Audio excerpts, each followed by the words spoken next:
5월 21일 오늘의 말씀은 사도행전 9장 32절에서 43절입니다.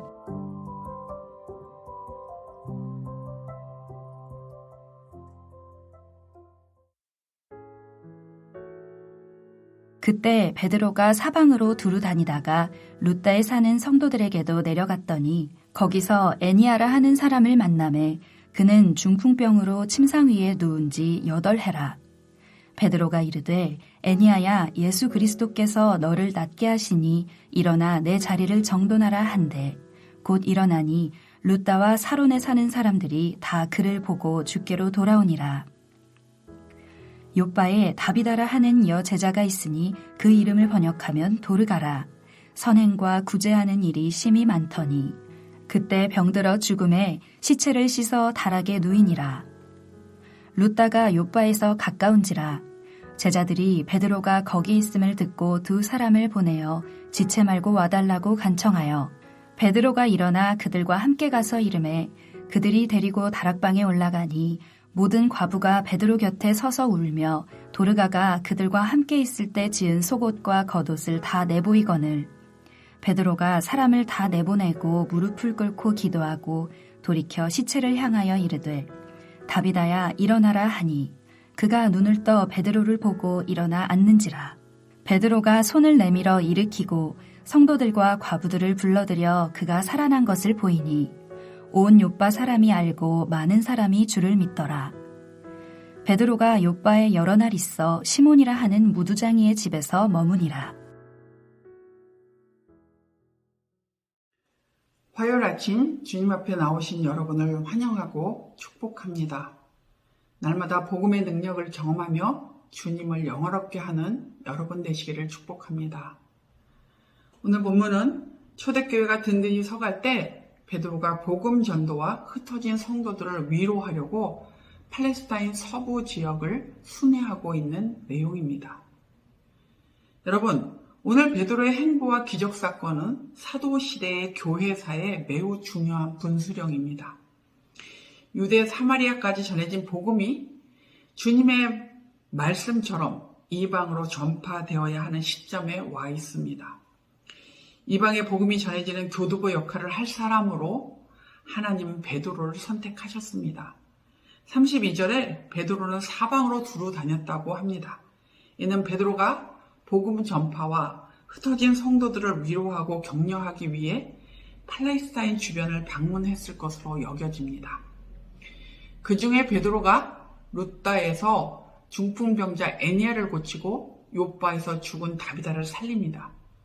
2 사건에 대한 사람들의 반응은 룻다에서도 욥바에서도 많은 사람들이 주께 돌아오고 주님을 믿습니다. 교세가 점점 더 이방 쪽으로 확장되어가는 형세를 보여주고 있습니다. 욥바는 이방인들이 많은 지역이었습니다. 43절을 보면 베드로가 무두장이 시몬의 집에 머뭅니다.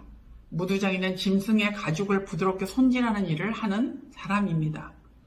무두장이의 일은 유대의 정결법상 부정한 일이었지만 베드로는 시몬의 집에 머물고 있습니다.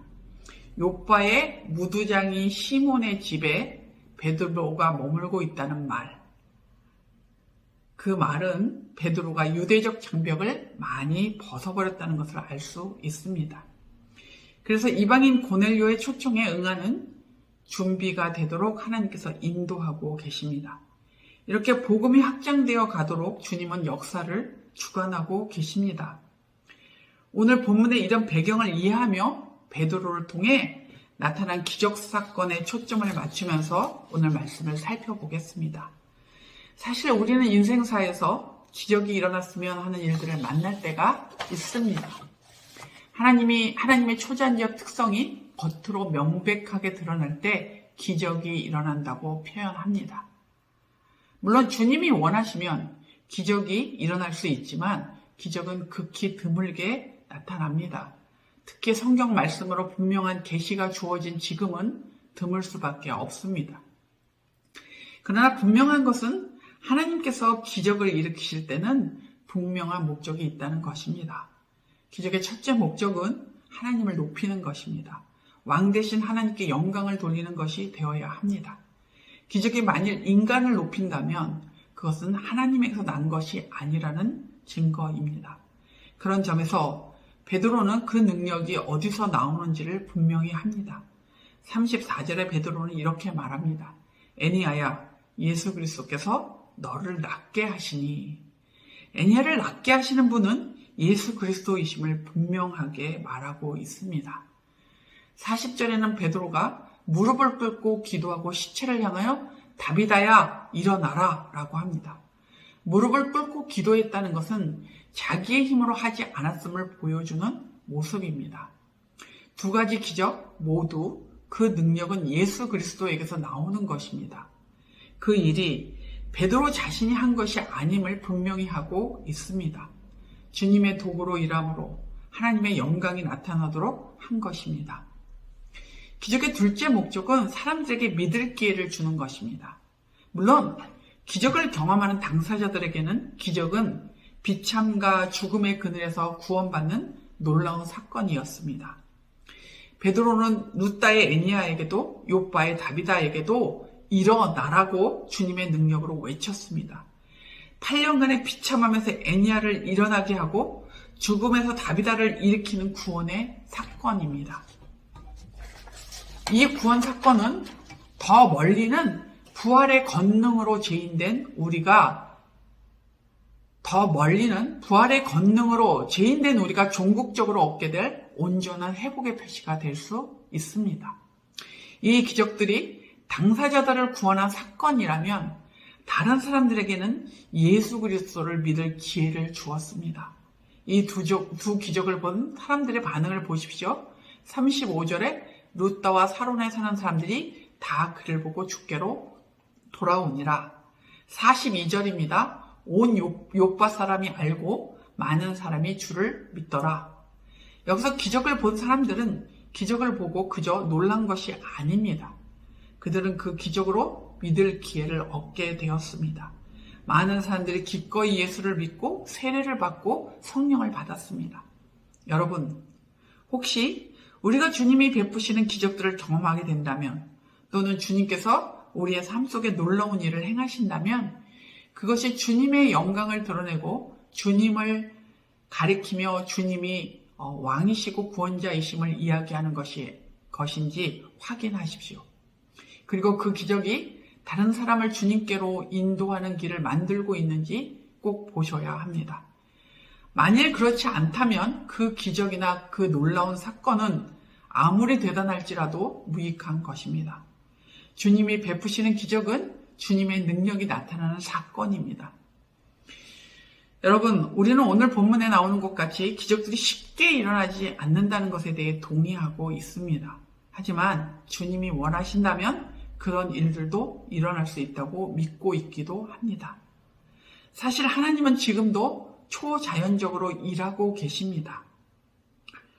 오늘 앞부분에 제가 말씀드렸던 것처럼 하나님의 초자연적인 특성이 겉으로 명백하게 드러날 때 우리는 그것을 기적이 일어난다고 말한다고 했습니다.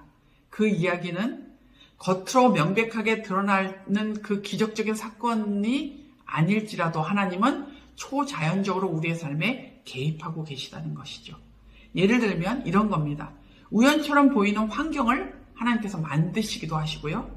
사건의 평범한 흐름을 바꾸어 놓으셔서 본인이 하나님이 원하시는 뜻을 이루어 가시기도 하십니다. 또 사람들에게 능력을 주어 평소에 할 수 없던 일들을 해내게 하시기도 합니다. 의학적 치료나 설명을 뛰어넘는 방식으로 사람을 치유하시기도 하십니다. 이런 것 모두가 하나님의 초자연적 활동입니다. 그렇다면 오늘 본문에 나오는 것 같은 기적은 우리가 경험하지 못할 수도 있지만 주님의 초자연적인 활동을 우리 삶 가운데서 경험할 수 있습니다. 그러므로 나에게는 기적이 일어나지 않는다고 말하지 마십시오. 일상의 삶에서 하나님께서 초자연적인 방법으로 여러분을 붙잡고 계심을 믿으십시오. 주님이 원하신다면 오늘 본문에 나온 것 같은 기적도 경험하겠지만 우리의 삶이 유지되는 것이 하나님의 초자연적 간섭임을 인정하며 그분의 사랑과 돌보심에 감사하며 사는 여러분 되시기를 축복합니다. 오늘 안고는 능력의 역사, 사랑의 역사입니다. 오늘 기도하실 때 우리와 우리 자녀들이 복음의 능력을 경험하며 주님을 높이며 살게 해달라고 기도하십시오. 기도하겠습니다. 살아계신 하나님 아버지, 주님이 원하시면 오늘 본문에 나온 것 같은 중풍병자가 고침을 받고 죽은 자가 살아나는 역사들, 그런 기적이 일어날 수 있음을 믿습니다.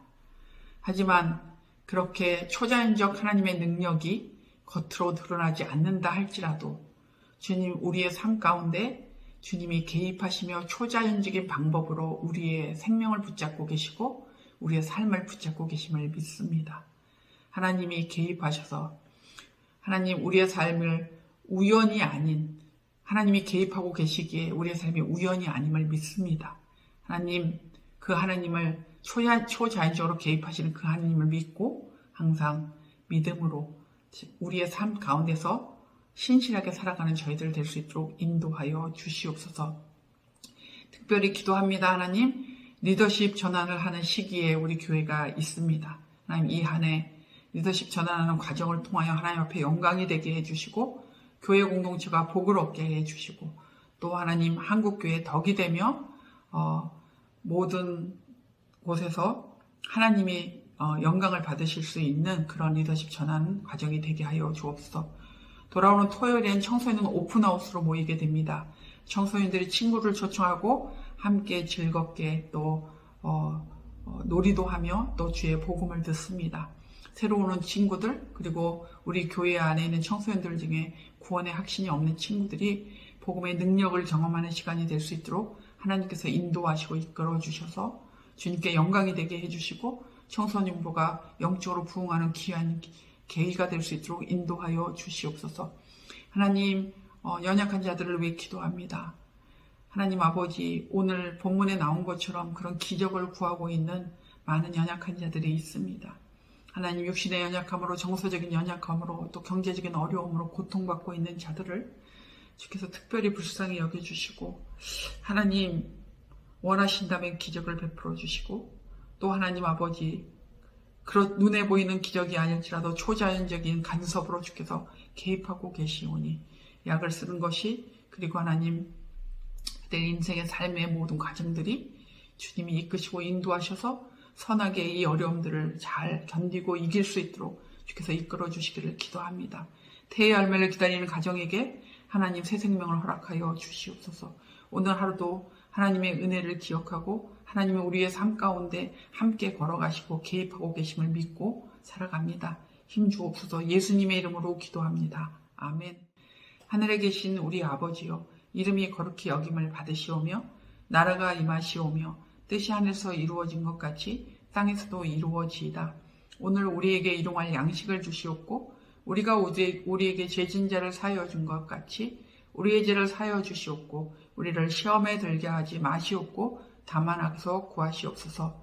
나라와 권세와 영광이 아버지께 영원히 있사옵나이다. 아멘.